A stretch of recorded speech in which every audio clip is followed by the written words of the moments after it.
Nah, hari ini kita akan belajar sejarah Islam bab tentang Rasulullah Shallallahu Alaihi Wasallam menjaga perdamaian dalam peristiwa Fathu Mekah.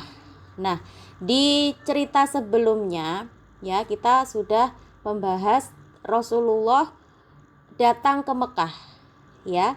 Rasulullah setelah berhijrah selama 8 tahun di Madinah, tinggal di Madinah selama 8 tahun, kemudian Rasulullah datang lagi ke Mekah.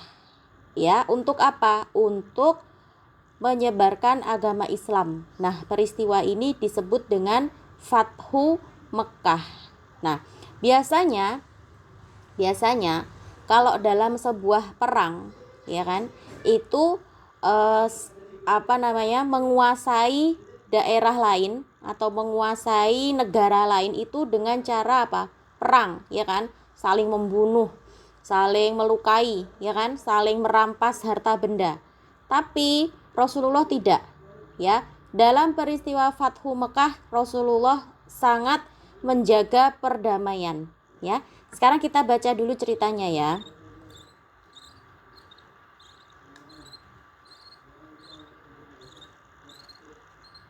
Kita baca ceritanya. Setelah Rasulullah Shallallahu Alaihi Wasallam dan para sahabatnya yang berjumlah sekitar 10.000 orang berhasil memasuki kota Mekah dengan aman, maka Rasulullah memimpin pembenahan kota Mekah. Jadi Rasulullah membawa pasukan sebanyak berapa? 10.000 orang dari Madinah. Ya, 10.000 orang masuk ke kota Mekah. Tapi mereka masuk dengan aman, tidak ada perlawanan sama sekali. Karena apa? Karena orang-orang kafir Mekah itu sudah takut duluan. Wah, ternyata orang Islam sekarang sudah banyak sekali jumlahnya. Sudah 10.000 orang. Ya. Nah, Rasulullah masuk ke kota Mekah itu dengan sikap santun, ya.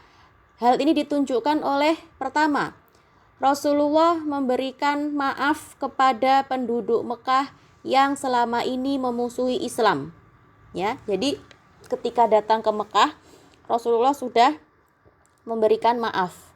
Ya, padahal dulunya penduduk Mekah itu, mereka orang-orang kafir Quraisy itu memusuhi Islam. Tapi ketika Rasulullah datang ke Mekah, hal pertama yang dilakukan adalah memaafkan, ya. Memaafkan orang-orang yang dulu memusuhi beliau. Kemudian yang kedua, Rasulullah membersihkan Ka'bah dari berhala.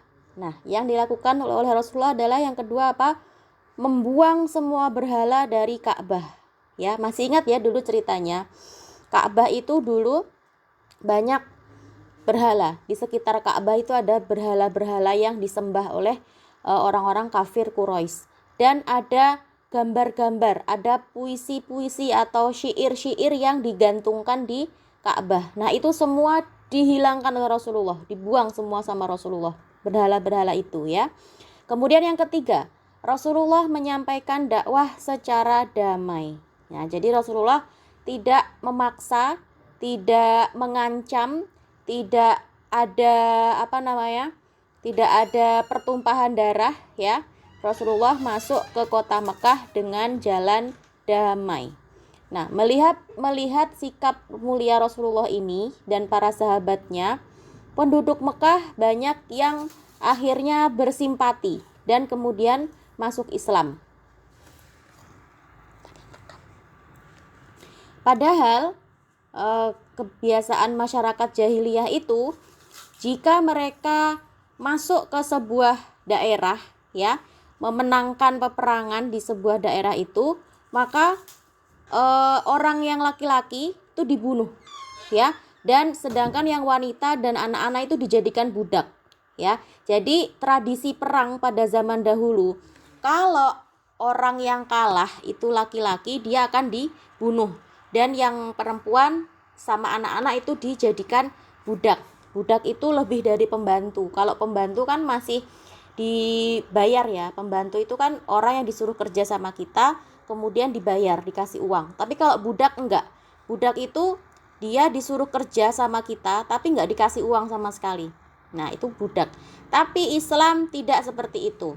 Ya, Islam ketika masuk ke kota Mekah tidak ada sama sekali tradisi-tradisi seperti itu. Ya, Islam masuk dengan damai. Rasulullah memberi maaf bagi orang-orang yang dulu memusuhinya. Kemudian Rasulullah membuang semua berhala-berhala yang ada di Ka'bah.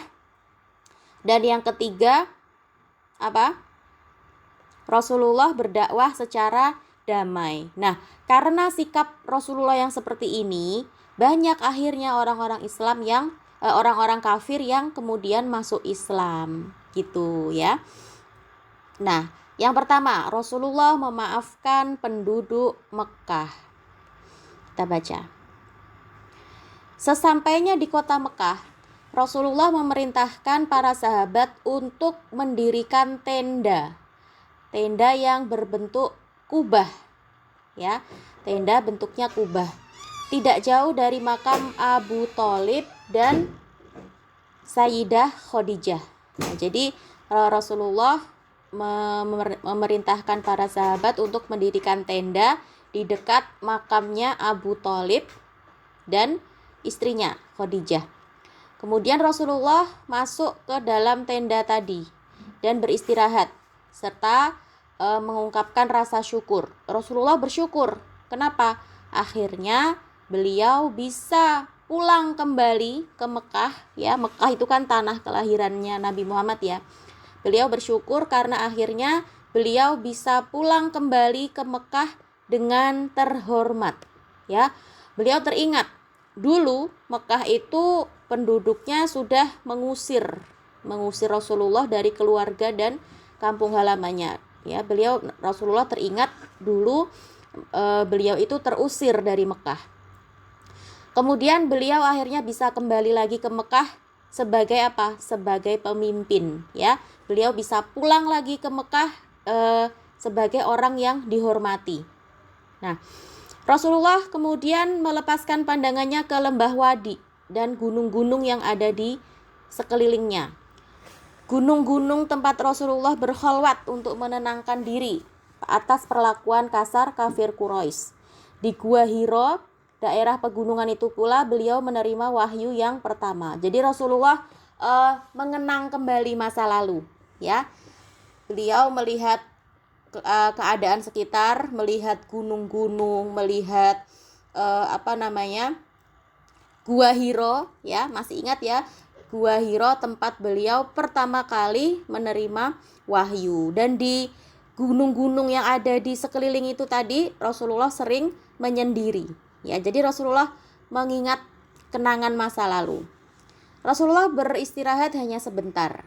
Beliau kemudian segera menaiki untanya, ya. Namanya untanya itu Al-Qaswah. Jadi untanya Nabi Muhammad itu dikasih nama Al-Qaswah. Beliau menaiki untanya kemudian meneruskan perjalanan ke Ka'bah. Beliau kemudian bertawaf di Ka'bah sebanyak 7 kali dan menyentuh Hajar Aswad. Setelah melakukan tawaf, Rasulullah kemudian memanggil Utsman bin Thalhah untuk membuka pintu Ka'bah. Rasulullah berdiri di depan pintu. Kemudian penduduk Mekah mulai berdatangan di hadapan beliau. Rasulullah pun berpidato di hadapan mereka. Rasulullah bertanya kepada penduduk Mekah, "Wahai orang-orang Quraisy, menurut pendapat kalian, apa yang akan aku perbuat terhadap kalian sekarang?" Ya, Rasulullah bertanya, ya, menurut kalian apa yang sekarang harus aku perbuat terhadap kalian? Kemudian orang-orang Quraisy pun menjawab, "Yang baik-baik, saudara yang pemurah, sepupu yang pemurah." Rasulullah kemudian bersabda, "Pergilah kamu sekalian, kalian sekarang sudah bebas." Jadi Rasulullah tidak ada dendam sama sekali terhadap orang-orang Mekah. Padahal dulu beliau diusir sama orang-orang itu, tapi Rasulullah tidak ada dendam sama sekali. Ya, Rasulullah kemudian membaca surat Yusuf ayat 92 yang artinya Yusuf berkata, Pada hari ini tidak ada cercaan terhadap kamu. Mudah-mudahan Allah mengampuni kamu dan Dia Maha Penyayang di antara para penyayang. Nah, dengan sabda Rasulullah tersebut, maka seluruh penduduk Mekah mendapatkan ampunan.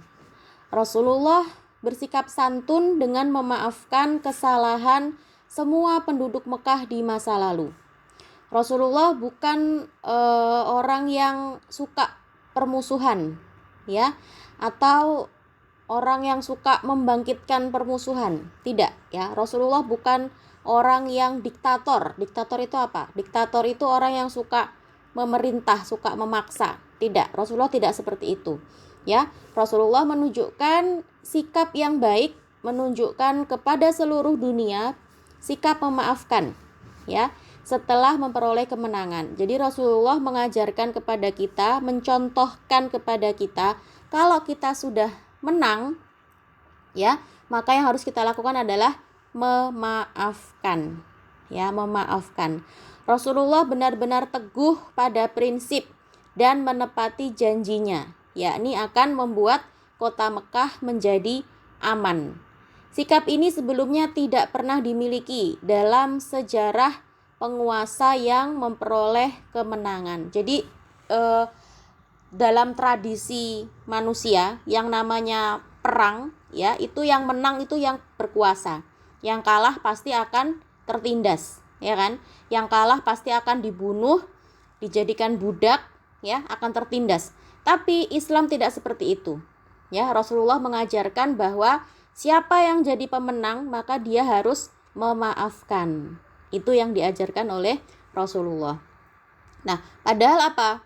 Padahal sangat mungkin dalam situasi seperti itu Rasulullah membalas dendam, ya kan? Padahal dulu Rasulullah sudah disiksa, ya kan? Orang-orang Islam dulu disiksa. Masih ingat Bilal bin Rabah ditindih dengan batu dan di mana? Di padang pasir yang panas.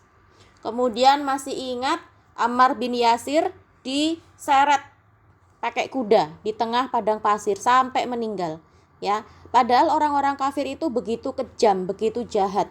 Tapi apa? Tapi Rasulullah memilih untuk memaafkan.